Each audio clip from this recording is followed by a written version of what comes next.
Hey guys, thanks for tuning in to another video on ForgottenWeapons.com.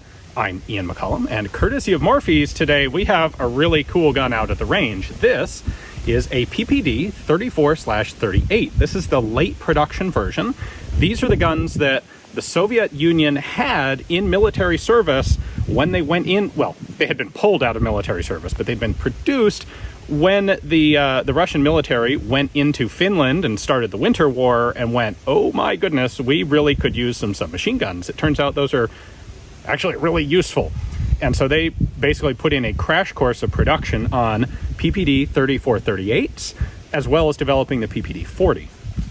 So we're going to do a little bit of shooting with this today. We've got a drum magazine. This is essentially a drum copied from the Finnish Suomi, which the Russians captured a number of, and they had to add a little tower to it because the 34/38 was originally developed for just a 25-round box magazine. And, well, how do you throw a drum into a little box magazine magwell like that? You put a little tower onto it. So, that's that. Good, nice and secure in there. We're going to go ahead and fire a couple of rounds in SemiAuto first. And the first question is, how do you hold this? It's kind of like a Suomi. It's a little awkward because if you have your hand back here, you're basically holding the magazine release. That's asking to dump the mag.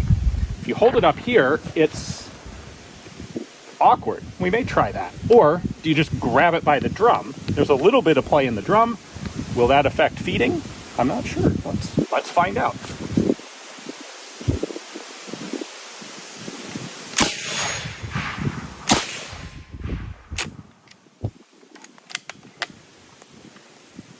like we got a dud round.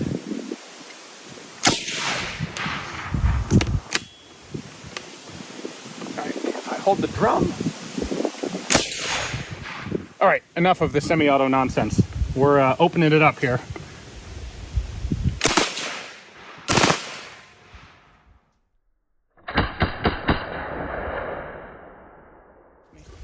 A few impressions just from this first bit of shooting. It's got a higher rate of fire than I was anticipating. It's a pretty zippy gun. Recoil is a bit stout, and we're using some military ammo here, and it's a little bit inconsistent. You can hear the rate of fire varying, and that's a sign of inconsistent ammunition.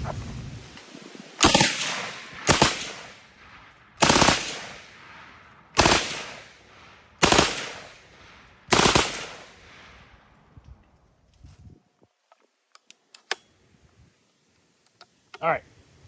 Safety is just this latch on top of the bolt. Push it in, locks the bolt in place. So a few more thoughts about the shooting experience. This is a very difficult gun to keep on target. It has a relatively short receiver here, and it's got a high velocity bolt. It's firing fast, and it's bouncing around off target fast. That's something that the Soviets would improve in later submachine gun designs. Even things like the Papasha 41 were, I would say, more controllable than this. This is just a tricky gun to hold on target. It doesn't help that there's no really good place to hold it. I've kind of defaulted to just holding onto the drum. That doesn't seem to have a problem, to cause problems with feeding. So let's do a little bit more.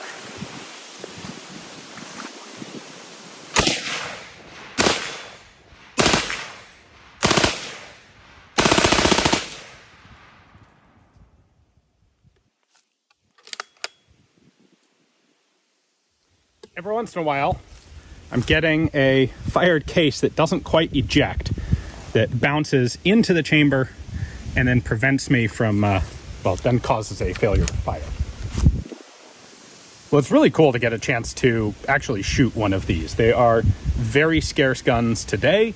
This was relatively small production compared to the majority of Red Army submachine guns. And it was done early in the war. Most of these guns were used until they were used up and unserviceable and gone. Not many of them survive. Certainly not many of them survive registered in the United States like this one. So a big thanks to Morphy's for giving me the chance to come out here and actually do some shooting with it. These drums are really annoying to unload, so we'll just unload it the fun way. Hopefully you guys enjoyed the video. Thanks for watching.